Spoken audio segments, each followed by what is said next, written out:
Hello, everybody. Welcome back to In the Spotlight.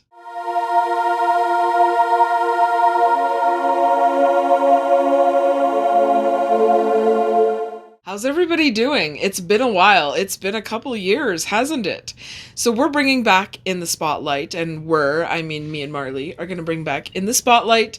It's going to be a monthly thing about the old radio shows, about the sponsors, the shows themselves, some of the cast members, just what went on in the old radio show era. It's the golden age of radio. I absolutely love the old radio shows. They're one of my favorite things that I ever got to be a part of. If you don't know, I used to host those old radio shows on QR77 in Calgary. I did that for about 6 years. It was one of my favorite parts of being in radio, and I miss it, and I want to bring it back, and I love listening to them. So here we are back on a very special day. It's October 30th, and this was the day in 1938 that War of the Worlds was first broadcast. So if you don't know what War of the Worlds is, it is a book by science fiction author h.g. Wells. It was written in 1898, and it was performed live by Orson Welles with the Mercury Theatre. It was CBS. The Mercury Theatre was part of the CBS radio broadcast family, so it worked a little bit different back then than it does now. The big stations, CBS, NBC, what were some other ones like MGM and all of them, they had their own kind of radio stations, or they were affiliated with different radio stations, and they would have exclusive rights to certain broadcasts. So CBS had the Mercury Theatre on the air, just kind of like, I think it was NBC that had the Lux Radio Theatre with Cecil B. DeMille, but we're not going to get into that one now. The Lux Radio Theatre is going to be a different episode of this.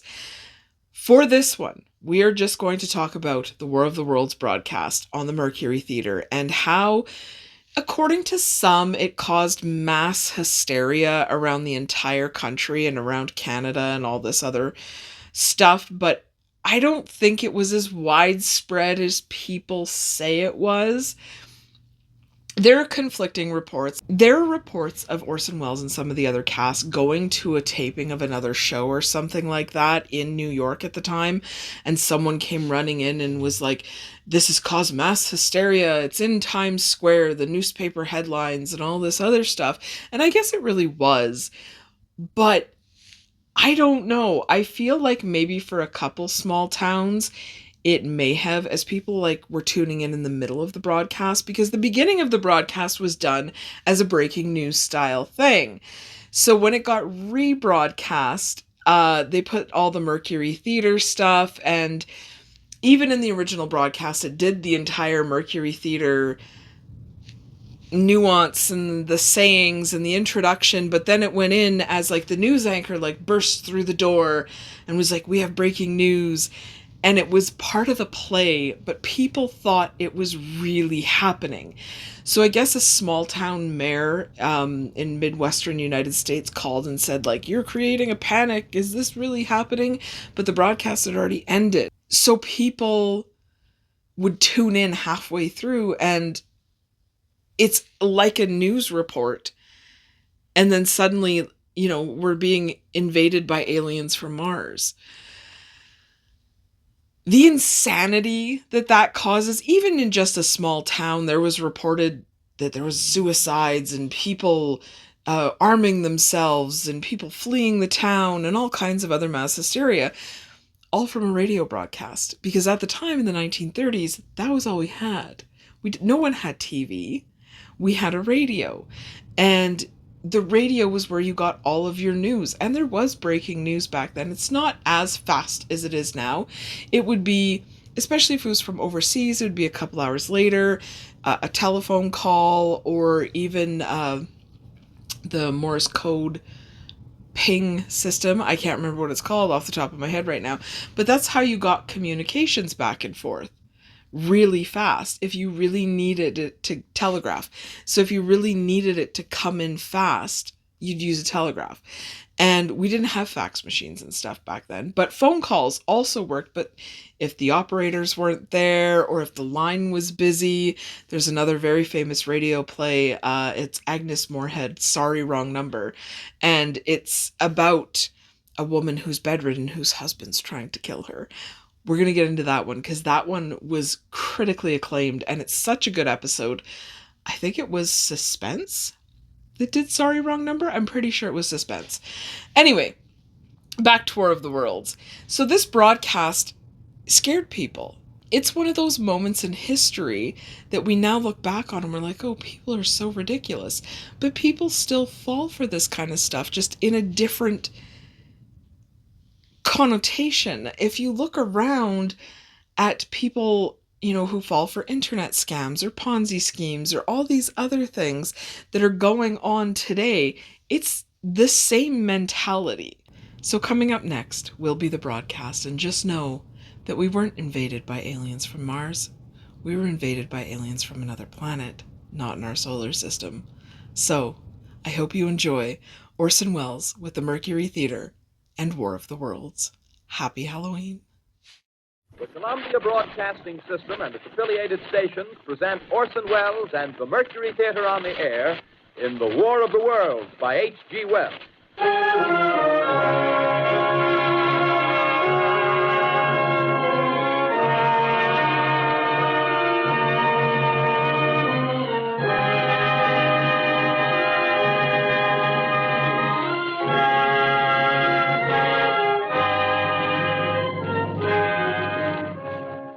Ladies and gentlemen, the director of the Mercury Theatre and star of these broadcasts, Orson Welles. We know now that in the early years of the 20th century, this world was being watched closely by intelligences greater than man's, and yet as mortal as his own. We know now that as human beings busied themselves about their various concerns, they were scrutinized and studied, perhaps almost as narrowly as a man with a microscope might scrutinize the transient creatures that swarm and multiply in a drop of water.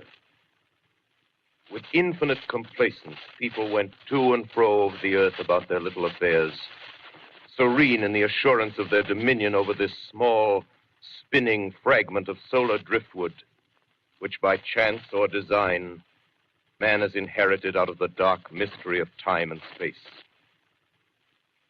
Yet across an immense ethereal gulf, minds that are to our minds as ours are to the beasts in the jungle, intellects, vast, cool, and unsympathetic, regarded this earth with envious eyes and slowly and surely drew their plans against us. In the 39th year of the 20th century came the Great Disillusionment. Near the end of October, business was better. The war scare was over. More men were back at work. Sales were picking up. On this particular evening, October 30th, the Crosley service estimated that 32 million people were listening in on radios. For the next 24 hours, not much change in temperature. A slight atmospheric disturbance of undetermined origin is reported over Nova Scotia, causing a low-pressure area to move down rather rapidly over the northeastern states, bringing a forecast of rain accompanied by winds of light gale force. Maximum temperature 66, minimum 48. This weather report comes to you from the Government Weather Bureau. We take you now to the Meridian Room in the Hotel Park Plaza in downtown New York, where you will be entertained by the music of Raymond Raquello and his orchestra.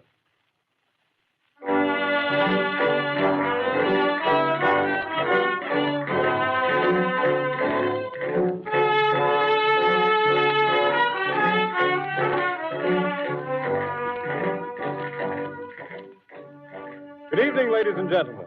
From the Meridian Room in the Park Plaza Hotel in New York City, we bring you the music of Raymond Raquello and his orchestra. With a touch of the Spanish, Raymond Raquello leads off with La Capacita.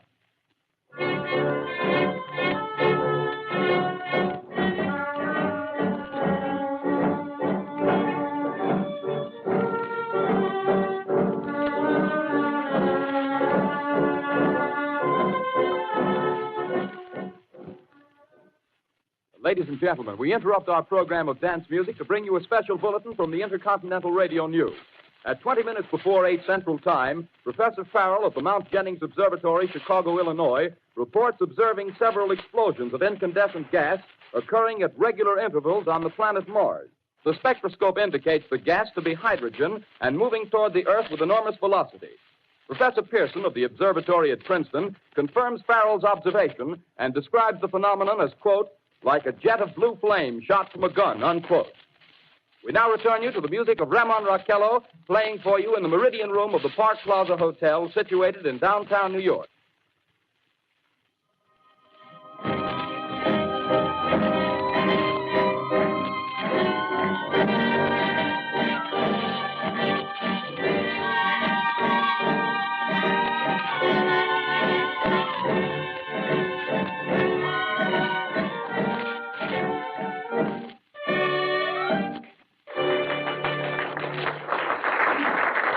And now a tune that never loses favor, the ever-popular Stardust, Raymond Raquello and his orchestra.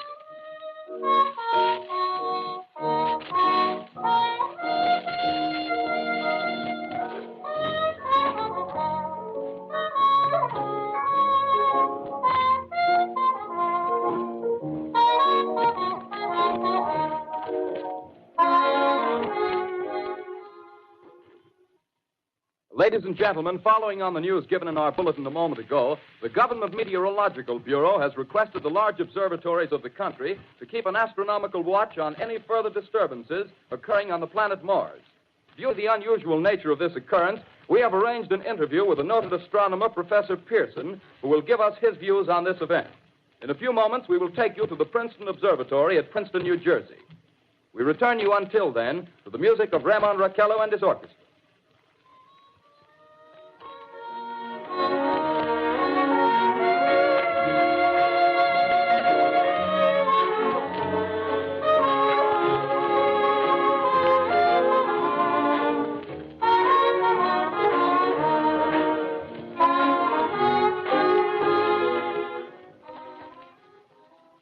We are ready now to take you to the Princeton Observatory at Princeton, where Carl Phillips, our commentator, will interview Professor Richard Pearson, famous astronomer. We take you now to Princeton, New Jersey. Good evening, ladies and gentlemen. This is Carl Phillips speaking to you from the observatory at Princeton. I'm standing in a large semicircular room, pitch black except for an oblong split in the ceiling. Through this opening, I can see a sprinkling of stars that cast a kind of frosty glow over the intricate mechanism of the huge telescope. The ticking sound you hear is the vibration of the clockwork. Professor Pearson stands directly above me on a small platform, peering through the giant lens. I'll ask you to be patient, ladies and gentlemen, during any delay that may arise during our interview. Besides the ceaseless watch of the heavens, Professor Pearson may be interrupted by telephone or other communications. During this period, he is in constant touch with the astronomical centers of the world. Professor, may I begin our questions? Any time, Mr. Phillips. Professor, would you please tell our radio audience exactly what you see as you observe the planet Mars through your telescope? Nothing unusual at the moment, Mr. Phillips. A red disk swimming in a blue sea. Transverse stripes across the disk. Quite distinct now because Mars happens to be at the point nearest the Earth, in opposition, as we call it. In your opinion, what do these transverse stripes signify, Professor Pearson? Not canals, I can assure you, Mr. Phillips. They... Although that's the popular conjecture of those who imagine Mars to be inhabited. From a scientific viewpoint, the stripes are merely the result of atmospheric conditions peculiar to the planet. Then you're quite convinced, as a scientist, that living intelligence as we know it does not exist on Mars? I should say the chances against it are 1,000 to 1. And yet, how do you account for these gas eruptions occurring on the surface of the planet at regular intervals? Phillips, I cannot account for it. By the way, Professor, for the benefit of our listeners, how far is Mars from the Earth? Approximately 40 million miles. Well, that seems a safe enough distance. Just a moment, ladies and gentlemen. Someone has just handed Professor Pearson a message. While he reads it, let me remind you that we are speaking to you from the observatory in Princeton, New Jersey, where we are interviewing the world-famous astronomer, Professor Pearson. One moment, please. Professor Pearson has passed me a message which he has just received. Professor, may I read the message to the listening audience? Certainly, Mr. Phillips. Ladies and gentlemen, I shall read you a wire addressed to Professor Pearson from Dr. Gray of the Natural History Museum, New York. Quote, 9:15 p.m. Eastern Standard Time. Seismograph registered shock of almost earthquake intensity occurring within a radius of 20 miles of Princeton. Please investigate. Signed, Lloyd Gray, Chief of Astronomical Division. Unquote. Professor Pearson, could this occurrence possibly have something to do with the disturbances observed on the planet Mars? Hardly, Mr. Phillips. This is probably a meteorite of unusual size, and its arrival at this particular time is merely a coincidence. However, we shall conduct a search as soon as daylight permits. Thank you, Professor. Ladies and gentlemen, for the past 10 minutes, we've been speaking to you from the observatory at Princeton, bringing you a special interview with Professor Pearson, noted astronomer. This is Carl Phillips speaking. We are returning you now to our New York studio. Ladies and gentlemen, here is the latest bulletin from the Intercontinental Radio News. Toronto, Canada. Professor Morse of Macmillan University reports observing a total of 3 explosions on the planet Mars between the hours of 7:45 p.m. and 9:20 p.m. Eastern Standard Time. This confirms earlier reports received from American observatories. Now, nearer home, comes a special bulletin from Trenton, New Jersey. It is reported that at 8:50 p.m., a huge flaming object, believed to be a meteorite, fell on a farm in the neighborhood of Grover's Mill, New Jersey, 22 miles from Trenton. The flash in the sky was visible within a radius of several hundred miles, and the noise of the impact was heard as far north as Elizabeth. We have dispatched a special mobile unit to the scene, and we'll have our commentator, Carl Phillips, give you a word picture of the scene as soon as he can reach there from Princeton. Ladies and gentlemen, this is Carl Phillips again, out at the Wilmot Farm, Grover's Mill, New Jersey. Professor Pearson and myself made the 11 miles from Princeton in 10 minutes. Well, I hardly know where to begin. Paint for you a word picture of the strange scene before my eyes, like something out of a modern Arabian Nights. Well, I just got here. I haven't had a chance to look around yet. I guess that's it. Yes, I guess that's the thing directly in front of me, half buried in a vast pit. Must have struck with terrific force. The ground is covered with splinters of a tree. It must have struck on its way down. But I can see of the object itself doesn't look very much like a meteor. At least not the meteors I've seen. It looks more like a huge cylinder. Has a diameter of, what would you say, Professor Pearson? What's that? What would you say, what's the diameter of this? About 30 yards. About 30 yards. The metal on the sheath is, well, I've never seen anything like it. The color is sort of yellowish white. It's curious. Spectators now are pressing close to the object in spite of the efforts of the police to keep them back. Getting in front of my line of vision. Would you mind standing one side, please? While the police are pushing the crowd back. Here's Mr. Wilmot, owner of the farm here. He may have some interesting facts to add. Mr. Wilmot, would you please tell the radio audience as much as you remember of this rather unusual visitor that dropped in your backyard? A step closer, please. Ladies and gentlemen, this is Mr. Wilmot. Well, I was listening to the radio. Closer and louder, please. Pardon me? Louder, please, closer. Yes. I was listening to the radio and kind of drowsing. That professor fellow was talking about Mars, so I was half dozing and half... Yes, Mr. Wilmot, and then what happened?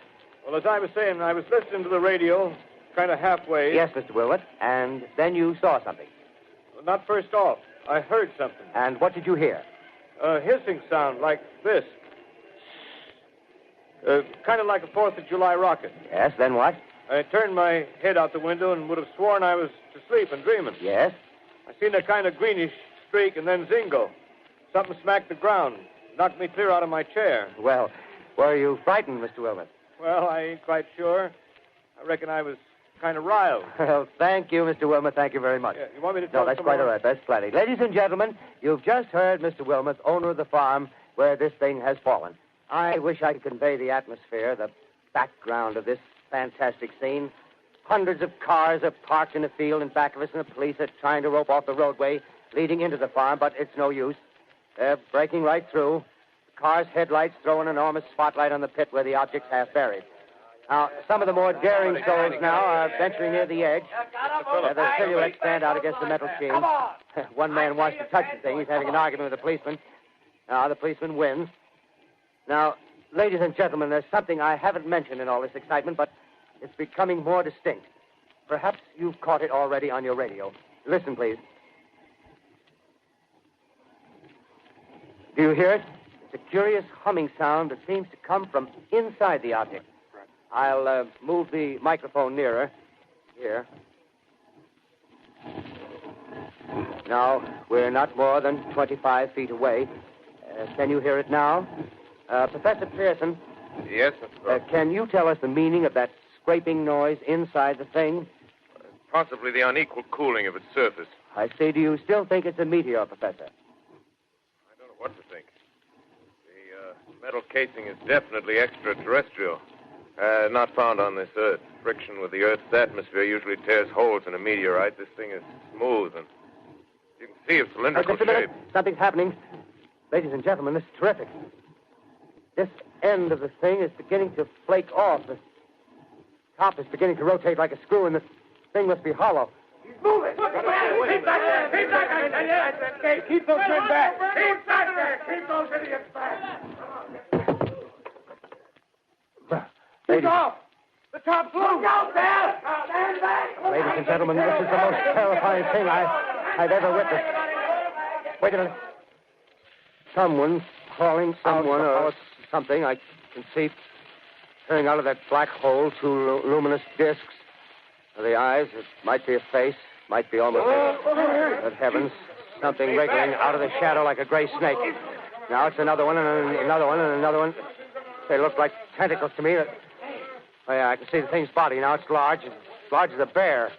It glistens like wet leather, but that face, ladies and gentlemen, it's indescribable. I can hardly force myself to keep looking at it. It's so awful. The eyes are black, and they gleam like a serpent. The mouth is kind of V-shaped with saliva dripping from its rimless lips that seem to quiver and pulsate. And the monster, or whatever it is, can hardly move. It seems weighed down by possibly gravity or something. The thing's rising up now, and the crowd falls back. They've seen plenty. The most extraordinary experience, ladies and gentlemen. I can't find words.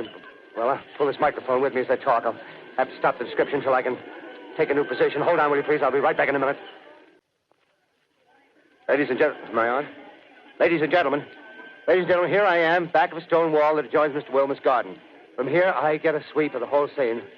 I'll give you every detail as long as I can talk and as long as I can see. More state police have arrived. They're drawing up a cordon in front of the pit. About 30 of them. No need to push the crowd back now. They're willing to keep their distance. The captain's conferring with someone. Can't quite see who. Oh, yes, I believe it's Professor Pearson. Yes, it is. Now they've parted, and the professor moves around one side, studying the object, while the captain and two policemen advance with something in their hands. I can see it now. It's a white handkerchief tied to a pole. Flag of truce. If those creatures know what that means, what anything means. Wait a minute. Something's happening. Humped shape is rising out of the pit. I can make out a small beam of light against a mirror. What's that? There's a jet of flame springing from the mirror, and it leaps right at the advancing men. It strikes them head on. Lord, they're turning into flames. Now the whole field's caught up by the woods, the barns, the gas tanks of the automobiles, spreading everywhere. Coming this way now, about 20 yards to my right.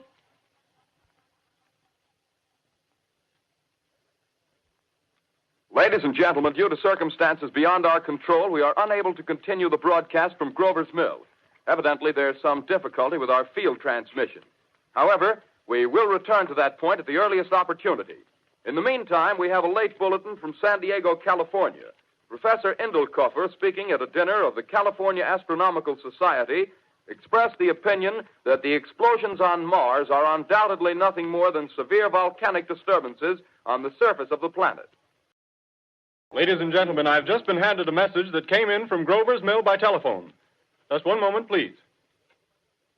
At least 40 people, including 6 state troopers, lie dead in a field east of the village of Grover's Mill, their bodies burned and distorted beyond all possible recognition. The next voice you hear will be that of Brigadier General Montgomery Smith, commander of the state militia at Trenton, New Jersey.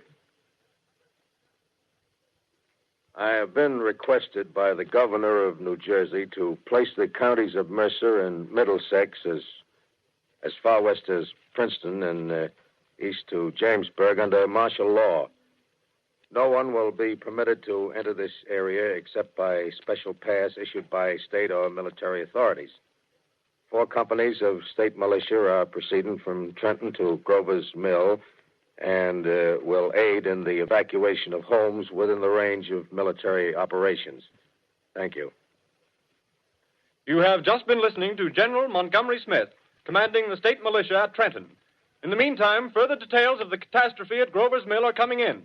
The strange creatures, after unleashing their deadly assault, crawled back in their pit and made no attempt to prevent the efforts of the firemen to recover the bodies and extinguish the fire. The combined fire departments of Mercer County are fighting the flames which menace the entire countryside. We have been unable to establish any contact with our mobile unit at Grover's Mill, but we hope to be able to return you there at the earliest possible moment. In the meantime, we take you to... Just one moment, please. Ladies and gentlemen, I have just been informed that we have finally established communication with an eyewitness of the tragedy. Professor Pearson has been located at a farmhouse near Grover's Mill, where he has established an emergency observation post. As a scientist, he will give you his explanation of the calamity.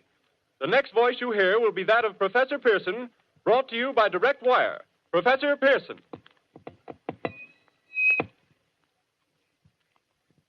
Of the creatures in the rocket cylinder at Grover's Mill, I can give you no authoritative information, either as to their nature, their origin, or their purposes here on Earth. Of their destructive instrument, I might venture some conjectural explanation. For want of a better term, I shall refer to the mysterious weapon as a heat ray. It's all too evident that these creatures have scientific knowledge far in advance of our own.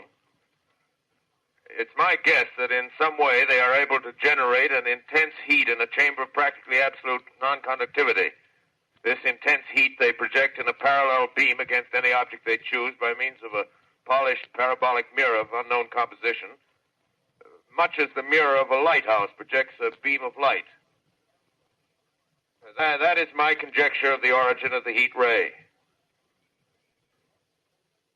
Thank you, Professor Pearson.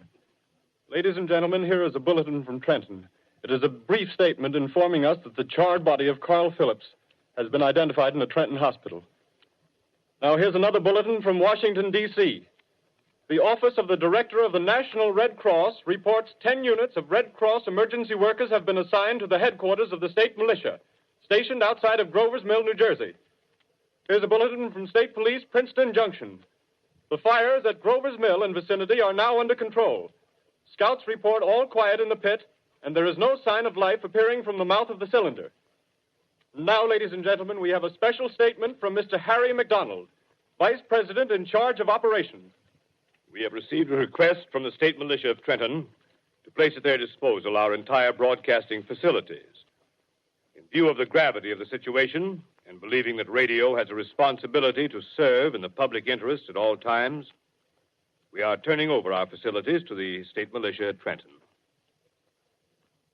We take you now to the field headquarters of the state militia near Grover's Mill, New Jersey. This is Captain Lansing of the Signal Corps, attached to the state militia, now engaged in military operations in the vicinity of Grover's Mill.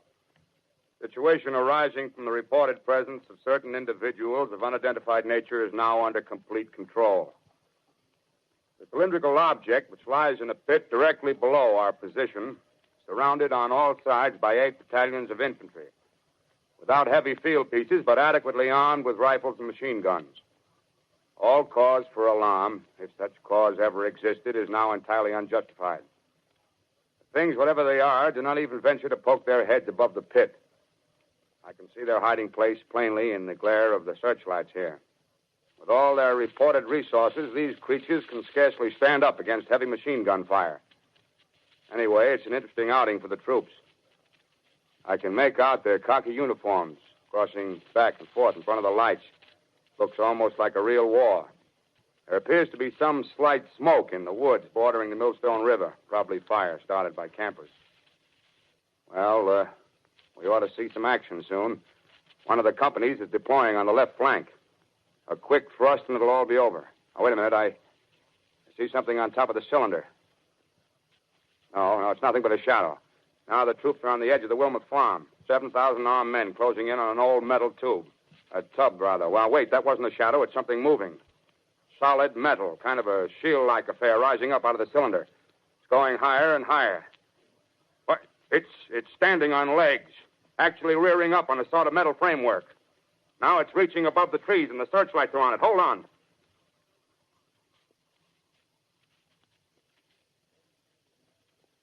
Ladies and gentlemen, I have a grave announcement to make. Incredible as it may seem, both the observations of science and the evidence of our eyes lead to the inescapable assumption that those strange beings who landed in the Jersey farmlands tonight are the vanguard of an invading army from the planet Mars. The battle which took place tonight at Grover Mills has ended in one of the most startling defeats ever suffered by an army in modern times. 7,000 men armed with rifles and machine guns pitted against a single fighting machine of the invaders from Mars. 120 known survivors. The rest strewn over the battle area from Grover's Mill to Plainsboro, crushed and trampled to death under the metal feet of the monster, or burned to cinders by its heat ray. The monster is now in control of the middle section of New Jersey and has effectively cut the state through its center. Communication lines are down from Pennsylvania to the Atlantic Ocean. Railroad tracks are torn and service from New York to Philadelphia discontinued, except routing some of the trains through Allerton and Phoenixville. Highways to the north, south, and west are clogged with frantic human traffic. Police and army reserves are unable to control the mad flight. By morning, the fugitives will have swelled Philadelphia, Camden, and Trenton, it is estimated, to twice their normal population. Martial law prevails throughout New Jersey and eastern Pennsylvania. At this time, we take you to Washington for a special broadcast on the national emergency. The Secretary of the Interior.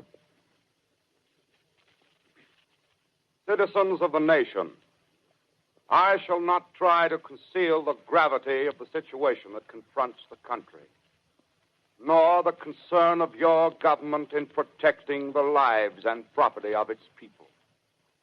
However, I wish to impress upon you, private citizens and public officials, all of you, the urgent need of calm and resourceful action.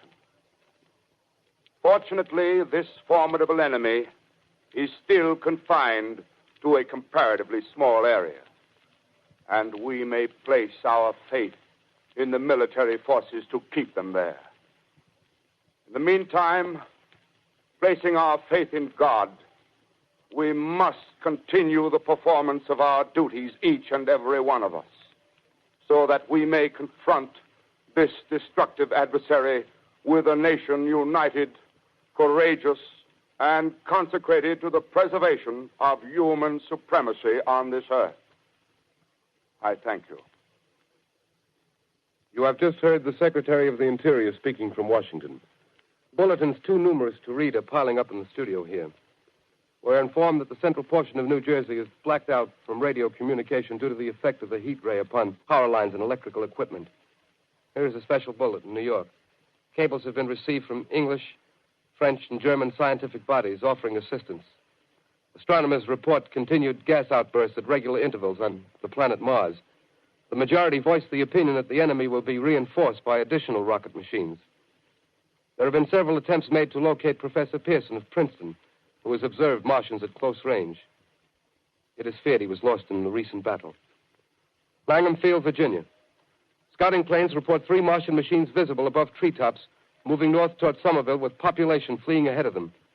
The heat ray is not in use, although advancing at express train speed, invaders pick their way carefully. They seem to be making a conscious effort to avoid destruction of cities and countryside. However, they stop to uproot power lines, bridges, and railroad tracks.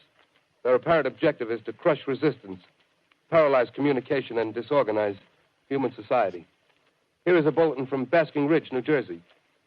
Coon hunters have stumbled on a second cylinder similar to the first, embedded in the great swamp 20 miles south of Morristown. Army field pieces are proceeding from Newark to blow up the second invading unit before the cylinder can be opened and the fighting machine rigged. They are taking up a position in the foothills of Watchung Mountains. Another bulletin from Langham Field, Virginia. Scouting planes report enemy machines, now 3 in number, increasing speed northward, kicking over houses and trees in their evident haste to form a conjunction with their allies south of Morristown. Machines also sighted by telephone operator east of Middlesex, within 10 miles of Plainfield. Here's a bulletin from Winston Field, Long Island. A fleet of Army bombers carrying heavy explosive flying north in pursuit of enemy. Scouting planes act as guides. They keep the speeding enemy in sight. Just a moment, please, ladies and gentlemen. We've run special wires to the artillery line in adjacent villages to give you direct reports in the zone of the advancing enemy. First, we take you to the battery of the 22nd Field Artillery, located in the Watchung Mountains. 32 meters. 32 meters. Projection 39 degrees. 39 degrees. Fire. 140 yards to the right, sir. Shift range 31 meters. 31 meters. Projection 37 degrees. 37 degrees. Fire.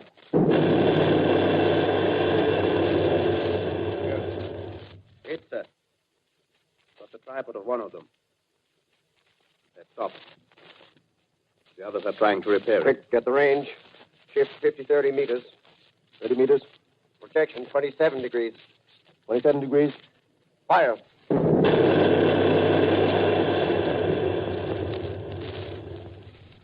Can't see the shell land, sir. Letting off a smoke. What is it? Black smoke, sir. Moving this way. Lying close to the ground. Moving fast. Put on gas masks. Get ready to fire. Shift to 24 meters. 24 meters. Projection 24 degrees. 24 degrees. Fire.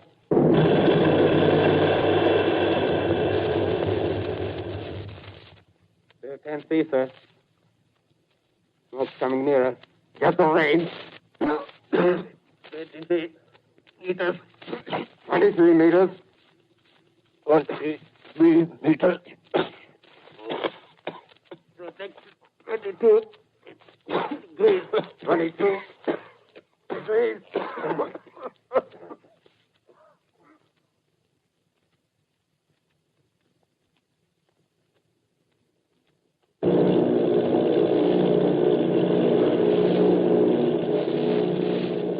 Army bombing plane V-843 off Bayonne, New Jersey. Lieutenant Vogt, commanding 8 bombers, reporting to Commander Fairfax, Langham Field. This is Vogt reporting to Commander Fairfax, Langham Field. Enemy tripod machines now in sight. Reinforced by 3 machines from the Morristown cylinder. 6 altogether. 1 machine partially crippled. Believed hit by shell from Army gun in Watchung Mountains. Guns now appear silent. A heavy black fog hanging close to the earth of extreme density, nature unknown. No sign of heat ray. Enemy now turns east, crossing Passaic River into the Jersey marshes. Another straddles the Pulaski Skyway. Evident objective is New York City. They're pushing down a high-tension power station. Machines are close together now, and we're ready to attack. Planes circling, ready to strike.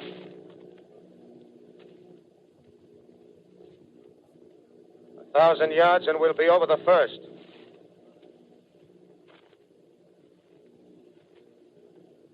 $800 yards.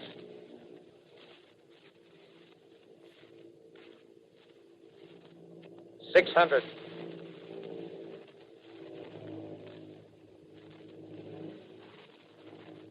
$400.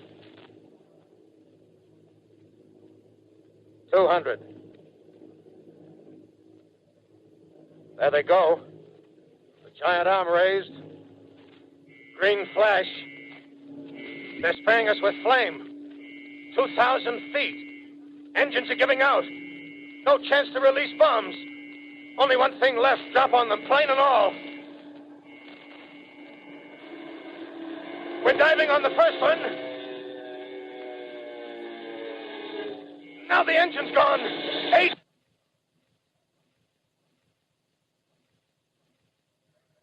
This is Bayonne, New Jersey, calling Langham Field. This is Bayonne, New Jersey, calling Langham Field. Come in, please. This is Langham Field. Go ahead. 8 Army bombers in engagement with enemy tripod machines over Jersey Flats. Engines incapacitated by heat ray. All crashed. 1 enemy machine destroyed. Enemy now discharging heavy black smoke in direction of... This is Newark, New Jersey. This is Newark, New Jersey. Warning. Poisonous black smoke pouring in from Jersey marshes. Reaches South Street. Gas masks useless. Urge population to move into open spaces. Automobiles use routes 7, 23, 24. Avoid congested areas. Smoke now spreading over Raymond Boulevard.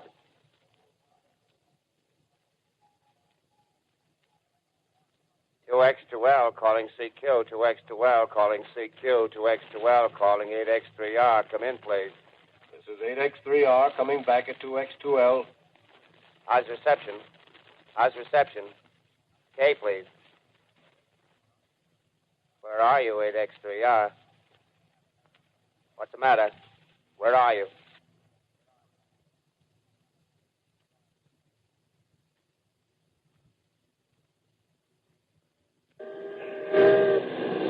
I'm speaking from the roof of Broadcasting Building. I'm speaking from the roof of Broadcasting Building, New York City. The bells you hear are ringing to warn the people to evacuate the city as the Martians approach. Estimated in the last 2 hours, 3 million people have moved out along the roads to the north. Hutchison River Parkway is still kept open for motor traffic. Avoid bridges to Long Island, hopelessly jammed. All communication with Jersey Shore closed 10 minutes ago. No more defenses. Our army is wiped out. Artillery, Air Force, everything wiped out. This may be the last broadcast. We'll stay here to the end. People are holding service here below us in the cathedral. Now I look down the harbor, all manner of boats, overloaded with fleeing population pulling out from docks. Streets are all jammed. Noise in crowds like New Year's Eve in city. Wait a minute. The enemy is now in sight above the Palisades. Five great machines. First one is crossing the river. I can see it from here, wading the Hudson like a man wading through a brook. A bulletin is handed me. Martian cylinders are falling all over the country. One outside of Buffalo, one in Chicago, St. Louis. Seem to be timed and spaced. Now the first machine reaches the shore. He stands watching, looking over the city. The steel cowlish head is even with the skyscrapers. He waits for the others. They rise like a line of new towers on the city's west side. Now they're lifting their metal hands. This is the end now. Smoke comes out, black smoke drifting over the city. People in the streets see it now. They're running toward the East River, thousands of them, dropping in like rats. Now the smoke's spreading faster. It's reached Times Square. People are trying to run away from it, but it's no use. They're falling like flies. Now the smoke's crossing 6th Avenue, 5th Avenue. 100 yards away. It's 50 feet.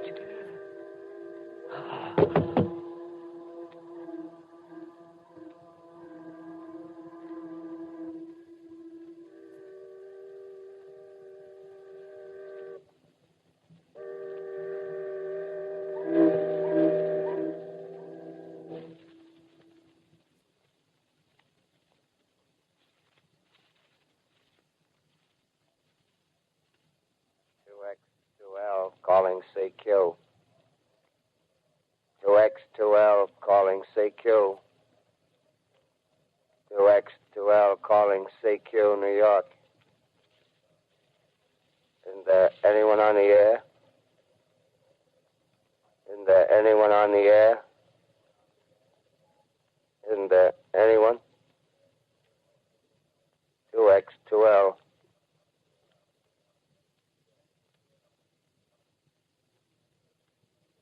You You are listening to a CBS presentation of Orson Welles and the Mercury Theater on the Air in an original dramatization of The War of the Worlds by H.G. Wells. The performance will continue after a brief intermission. This is the Columbia Broadcasting System. The War of the Worlds by H.G. Wells, starring Orson Welles and the Mercury Theater on the Air.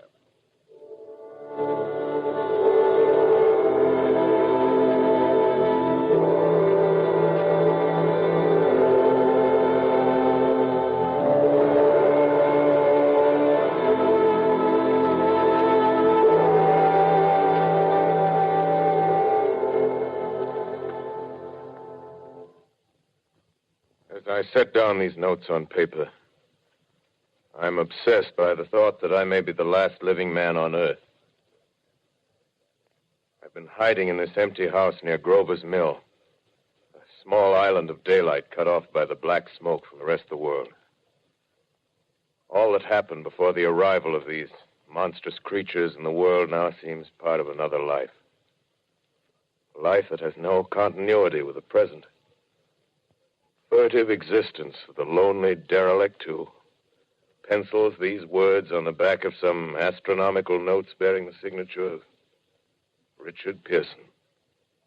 I look down at my blackened hand and I try to connect them with a professor who lives at Princeton and who, on the night of October 20th, glimpsed through his telescope an orange splash of light on a distant planet. My wife, my colleagues, my students, my books, my observatory, my world. Where are they? Did they ever exist? Am I Richard Pearson? What day is it? Do days exist without calendars? Does time pass when there are no human hands left to wind the clocks? Writing down my daily life, I tell myself I shall preserve human history between the dark covers of this little book that was meant to record the movements of the stars. But to write, I must live, and to live, I must eat. Find moldy bread in the kitchen and an orange not too spoiled to swallow. Keep watch at the window. Time to time, I catch sight of a Martian above the black smoke. The smoke still holds the house in its black coil, but at length there's a hissing sound, and suddenly I see a Martian mounted on his machine, spraying the air with a jet of steam as if to dissipate the smoke. I watch in a corner as his huge metal legs nearly brush against the house. Exhausted by terror, I fall asleep. Morning. Sun streams in the window. The black cloud of gas is lifted, and the scorched meadows to the north look as though a black snowstorm had passed over them. I venture from the house. I make my way to a road, no traffic. Here and there, a wrecked car, baggage overturned, a blackened skeleton. Push on north. For some reason, I feel safer trailing these monsters than running away from them. And I keep a careful watch. I've seen the Martians feed. Should one of their machines appear over the top of trees, I'm ready to fling myself flat on the earth. Come to a chestnut tree. October. Chestnuts are ripe. Fill my pockets. I must keep alive. 2 days I wander in a vague northerly direction through a desolate world. Finally, I notice a living creature. A small red squirrel in a beech tree. I stare at him and wonder. He stares back at me. I believe at that moment the animal and I shared the same emotion. The joy of finding another living being. Push on north. I find dead cows in a brackish field, and beyond the charred ruins of a dairy and a silo remain standing guard over the wasteland like a lighthouse. Deserted by the sea. Astride the silo perches a weathercock. The arrow points north. North. Next day, I come to a city. city, vaguely familiar in its contours, yet its buildings strangely dwarfed and leveled off as if a giant had sliced off its highest towers with a capricious sweep of his hand. Reached the outskirts, I found Newark. Newark, undemolished but humbled by some whim of the advancing Martians.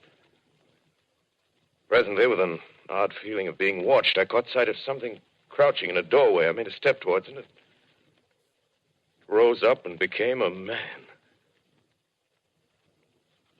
A man armed with a large knife. Stop! Where do you come from? I come from many places. A long time ago, from Princeton. Princeton, huh? That's near Grover's Mill. Yes. Grover's Mill. There's no food here. This is my country. All this end of town down the river. There's only food for one. Which way are you going? I don't know. I guess I'm looking for people. Hey, what was that? Did you hear something just then? No. Only a bird. A live bird. Yeah. You get to know that birds have shadows these days. Say, we're in the open here. Let's crawl in this doorway here and talk. Have you seen any Martians? No. They're going over to New York. Night, the sky's alive with their lights, just as if people were still living in it. By daylight, you can't see them. 5 days ago, a couple of them carried something big across the flats from the airport. I think they're learning how to fly. Fly? Yeah, fly. Then it's all over with humanity. Stranger, there's still you and I. 2 of us left. Yeah. They got themselves in solid. They wrecked the greatest country in the world. Those green stars, they're probably falling somewhere every night. They've only lost one machine. There isn't anything to do. We're done. We're licked. Where were you? You're in a uniform. Yeah, what's left of it. I was in the militia. National Guard. That's good. There wasn't any war. Any more than there's war between men and ants. Yes, but we're eatable ants. I found that out. What'll they do to us? I thought it all out. Right now, we're caught as we're wanted. A Martian only has to go a few miles to get a crowd on the run. But they won't keep on doing that. They'll begin catching us systematic, like keeping the best and storing us in cages and things. They haven't begun on us yet. Not begun? Not begun. All that's happened so far is because we don't have sense enough to keep quiet. Bothering them with guns and such stuff and losing our heads and rushing off in crowds. Now, instead of our rushing around blind, we got to fix ourselves up. Fix ourselves up according to the way things are now. Cities, nations, civilization, progress. Yes, but if that's so, what is there to live for? Well, there won't be any more concerts for 1,000,000 years or so and no nice little dinners at restaurants. If it's amusement you're after, I guess the game's up. What is there left? Life, that's what. I want to live.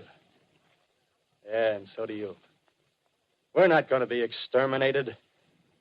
And I don't mean to be caught either. Tamed and fattened and bred like an ox. What are you going to do? I'm going on. Right under their feet. I got a plan. We men as men, we're finished. We don't know enough. We got to learn plenty before we get a chance. We've got to live and keep free while we learn, see? I've thought it all out, see? Well, tell me the rest. Well, it isn't all of us that are made for wild beasts. That's what it got to. That's what it got to be. That's why I watched you. Watched you. All those little office workers that used to live in these houses. They be no good. They haven't any stuff in them. They used to run off to work. I've seen hundreds of them running to catch their commuter's train in the morning, afraid they'd get canned if they didn't. Running back at night, afraid they wouldn't be in time for dinner. Lives insured and a little invested in case of accidents. Yeah, and on Sundays, worried about the hereafter. Well, the Martians, they'll be a godsend for those guys. Nice, roomy cages, good food, careful breeding, no worries. Yeah, after a week or so of chasing around the fields on empty stomachs, they'll come and be glad to be caught. You've thought it all out, haven't you? Sure, you bet I have. That isn't all. These Martians are going to make pets of some of them. Train them to do tricks. Who knows, get sentimental over the pet boy who grew up and had to be killed. Yeah, and some maybe they'll train to hunt us. Oh, no, it's impossible. Human Yes, they will. There's men who do it gladly. If one of them ever comes after me, by... In the meantime, you and I and others like us, where are we to live when the Martians own the Earth? I got it all figured out. We'll live underground. I've been thinking about the sewers. Under New York, there are miles and miles of them. The main ones, they're big enough for anybody. Then there's cellars, vaults, underground storerooms, railway tunnels, subways. You begin to see, huh?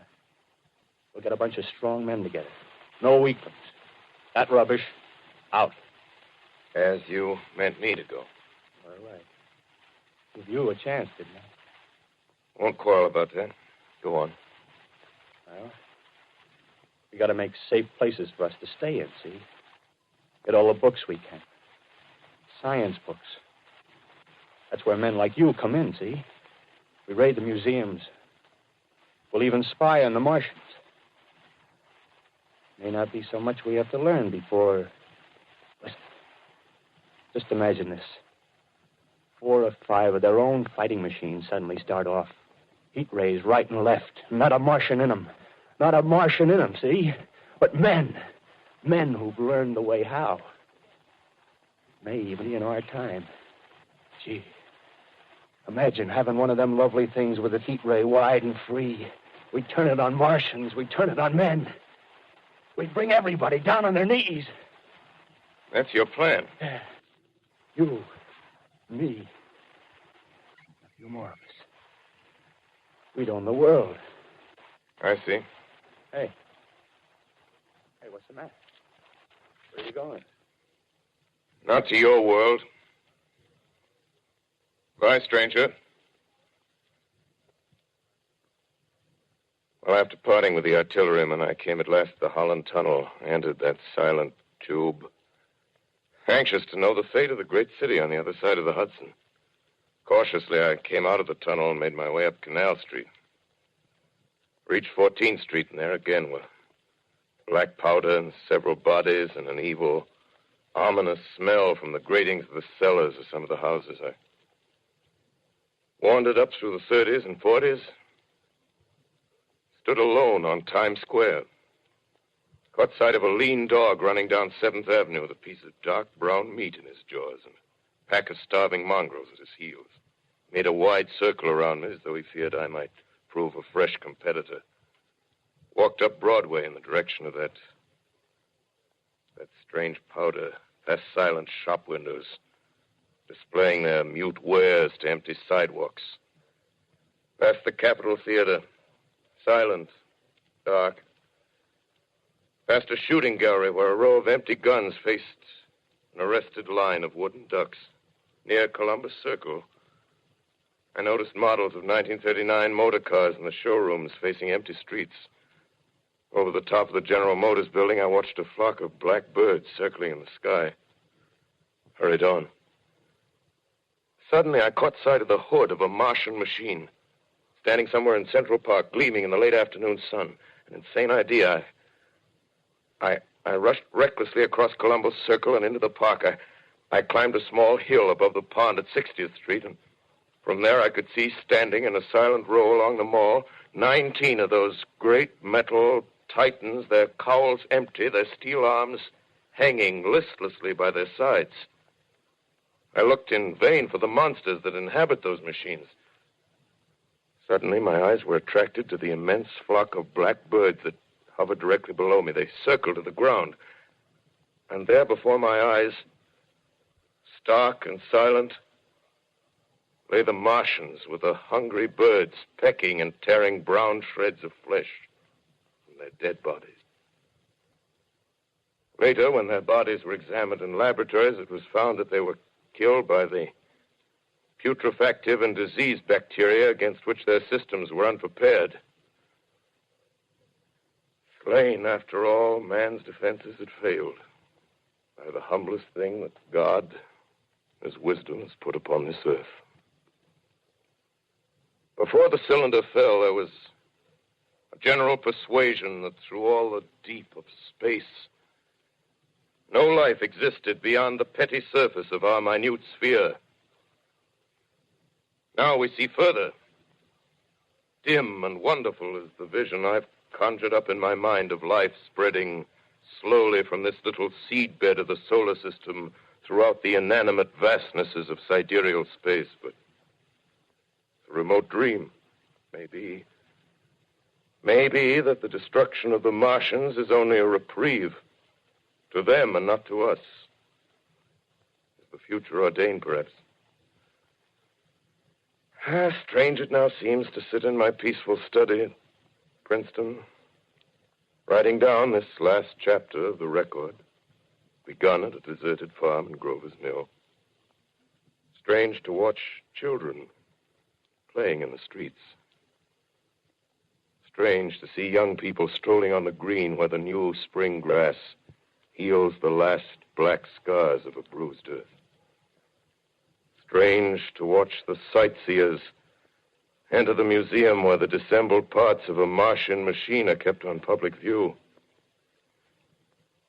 Strange when I recall the time when I first saw it. Bright and clean-cut, hard and silent under the dawn of that last great day. This is Orson Welles, ladies and gentlemen. Out of character, to assure you that the War of the Worlds has no further significance than as the holiday offering it was intended to be. The Mercury Theater's own radio version of dressing up in a sheet and jumping out of a bush and saying boo. Starting now, we couldn't soap all your windows and steal all your garden gates by tomorrow night, so we did the best next thing. We annihilated the world before your very ears and utterly destroyed the CBS. You will be relieved, I hope, to learn that we didn't mean it and that both institutions are still open for business. So goodbye, everybody, and remember, please, for the next day or so, the terrible lesson you learned tonight. That grinning, glowing, globular invader of your living room is an inhabitant of the pumpkin patch, and if your doorbell rings and nobody's there, that was no Martian, it's Halloween.